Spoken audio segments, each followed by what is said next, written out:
ओम नमो भगवते वासुदेवाय नमः। आप सभी को कार्तिक मास की बहुत बहुत बधाई। आज हम कार्तिक मास महात्म के 30वें अध्याय की कथा का श्रवण करेंगे।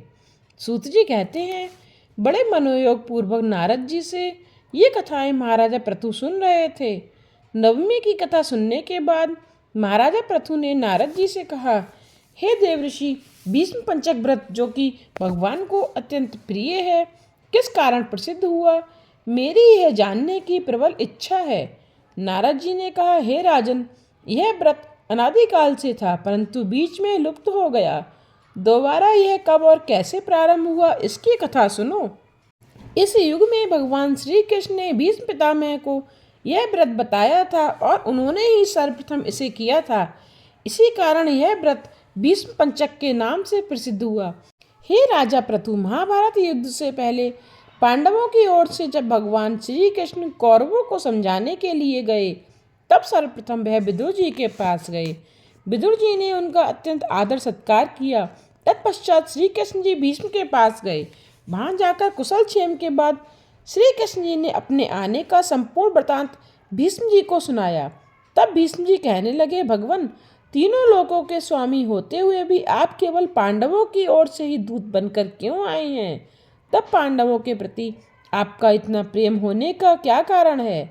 तीनों लोग आपके बस में हैं, तथा पांडवों ने ऐसा कौन सा व्रत, तप, दान, पुण्य या यज्ञ किया है, अथवा उनके पास ऐसा क्या वशीकरण है जिसके कारण आप उनके बस में हो गए हैं? भगवान श्री कृष्ण जी ने मुस्कुराकर उत्तर दिया, हे गंगा पुत्र, यद्यपि यह रहस्य अत्यंत गुप्त है, तथापि मैं इसे तुमसे कहता हूँ। पूर्व जन्म में उन पांचों भाइयों ने एक ऐसा व्रत किया था जो मुझको अत्यंत प्रिय है, इसी कारण मैं उनके वशीभूत हूँ। अब तुम उस व्रत का वृतांत सुनो। अत्यंत प्राचीन काल में उज्जैन नामक नगरी में कवि, सुचि, दृढ़दंत तथा हंस नामक 5 ब्राह्मण रहते थे। वे सभी वेदों के ज्ञाता, युवा, रूपवान तथा गंधर्व विद्या में अत्यंत निपुण थे। वे सभी दिशाओं में भ्रमण करके अपनी गान विद्या द्वारा पर्याप्त धन प्राप्त किया करते थे। एक बार वे मथुरा नगरी में सुबीर नामक राजा के दरबार में पहुंचे।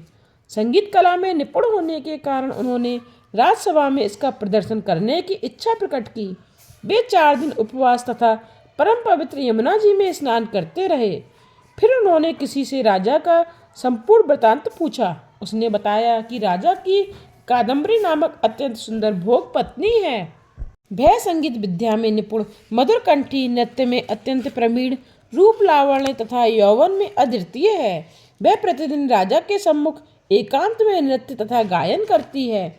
यह सुनकर वे पांचों एक ऐसे स्थान पर जाकर खड़े हो गए जहाँ कादम्बरी के नृत्य तथा ताल के स्वर सुनाई पड़ते थे।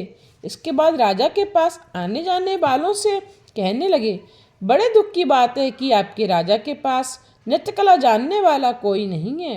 बीड़ा में तार बराबर नहीं है, 2 तार ढीले हैं तथा बाजे की धुन के अनुसार नृत्य भी शुद्ध नहीं है।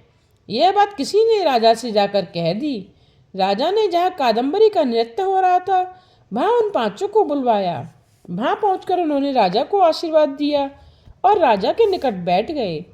कादम्बरी ने उनको संगीत विद्या में अत्यंत निपुण समझकर अपना विशिष्ट नृत्य किया। तब उसके चक्र में ताल दिया तो उन ब्राह्मणों ने उसको रोका। उसने चक्र छोड़कर यथा योग्य ताल दिया, मगर चक्र खंडित नहीं किया।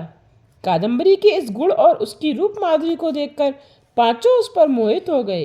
कादम्बरी भी उन पांचों को देखकर उन पर मोहित हो गई। उसने रात्रि के समय गुप्त रूप से अपनी एक सहेली के हाथ उन पांचों को यह संदेश भेजा कि तुम में से एक प्रतिदिन नगरी के उत्तर की ओर यमुना नदी तट के समीप लताओं से घिरे निर्जन अनंत नामक तीर्थों में मेरे पास आकर अपनी अपनी विद्या तथा गुण का प्रदर्शन करो। उस समय मैं भी बीड़ा तथा राग का कौशल दिखाऊंगी। आगे की घटनाएं सुनाते हुए भगवान ने कहा, एक ब्रह्मचारी जो मेरा भक्त था, दुष्ट संगति से बचने के लिए गांवों से अत्यंत दूर रहता था। उन दिनों वह भीष्म पंचक व्रत करके देवालय में मेरा पूजन किया करता था। कार्तिक शुक्ला एकादशी के दिन उन संगीतज्ञ ब्राह्मणों में से कवि नाम का एक बड़ा भाई भी उस देवालय में आया। कादम्बरी भी वहां पर पहुंच गई। वहां मेरे भक्त ने जिस प्रकार पूजन किया, कवि नामक ब्राह्मण ने भी वैसा ही किया। उसके बाद बीड़ा लेकर गायन प्रारंभ कर दिया। मेरा भक्त क्योंकि अपने मन पर विजय प्राप्त कर चुका था, इस कारण गायन सुनकर उसे क्रोध नहीं आया। कादम्बरी और कवि समस्त रात्रि गायन और नृत्य करते रहे। प्रातःकाल ब्रह्मचारी भक्त को गोबर का आचमन करते देख कवि ने भी वैसा ही किया। इसके बाद कादम्बरी अपने महल में चली गईं। ब्रह्मचारी की संगति और रात्रि जागरण के कारण कवि के समस्त पाप दूर हो गए। अतः द्वादशी के दिन वह अपना समस्त द्रव्य दान करके विरक्त हो गया। दूसरे दिन शुचि आया। उसने भी रात्रि भर कादम्बरी के साथ नृत्य व गायन किया और ब्रह्मचारी की भांति पूजन करके गौमूत्र का आचमन किया। प्रातःकाल होते ही वह भी अपना संपूर्ण धन दान करके सन्यासी हो गया। उसने निश्चय किया कि जिस प्रकार कादम्बरी के नृत्य गायन व रूप को देखकर ब्रह्मचारी का मन चलायमान नहीं हुआ, उसी प्रकार मुझे भी मन को बस में करना चाहिए। तीसरे दिन त्रयोदशी को दृढ़ नाम वाला भाई कादम्बरी से मिलने आया और समस्त रात्रि नृत्य गायन करने के बाद ब्रह्मचारी की ही भांति उसने भी पूजा की और गौदुग्ध का आचमन किया। दोनों भाइयों के समान वह भी विरक्त होकर सन्यासी बन गया। अगले दिन अर्थात चतुर्दशी को मंदिर में चौथा भाई दंत आया और पूर्ववर्ती बंधुओं के समान कादम्बरी के साथ रात्रि भर नृत्य और गायन करके ब्रह्मचारी से बचे घी का पान करके शुद्ध हो जाने के कारण विरक्त हो गया। सबसे अंत में अर्थात पूर्णिमा को हंस नामक सबसे छोटे भाई ने आकर ब्रह्मचारी को प्रणाम किया और यमुना में स्नान करके आंवले के वृक्ष के नीचे श्राद्ध कर्म किया और बाद में अपने भाइयों के समान ही विरक्त हो गया। इस प्रकार पांचों भाइयों ने एक एक दिन यह व्रत किया। कथा समाप्त करते हुए भगवान कृष्ण ने कहा, हे भीष्म, कार्तिक मास में हमारा पूजन व दान पुण्य करने से करोड़ों यज्ञों के समान फल प्राप्त होता है। उधर राजा ने नित्य प्रति रात्रि में कादम्बरी के मंदिर में जाने का समाचार पाकर उसे महल में बंद कर दिया, जिससे वह मंदिर न जा सकी।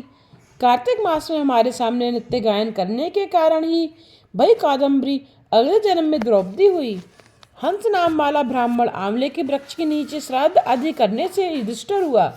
एकादशी के जागरण के कारण कवि अर्जुन, शुचि सहदेव, दंत नकुल तथा दृढ़ नाम वाला ब्राह्मण पराक्रमी भीम हुआ। हे भीष्म जी, वस्तुतः पूर्व जन्मों में पांडवों द्वारा किए गए इस व्रत के कारण ही मैं उनके वशीभूत हूँ। आज की इस कथा को यहीं समाप्त करते हुए इससे आगे की कथा का श्रवण आप अगले अध्याय में कीजिएगा।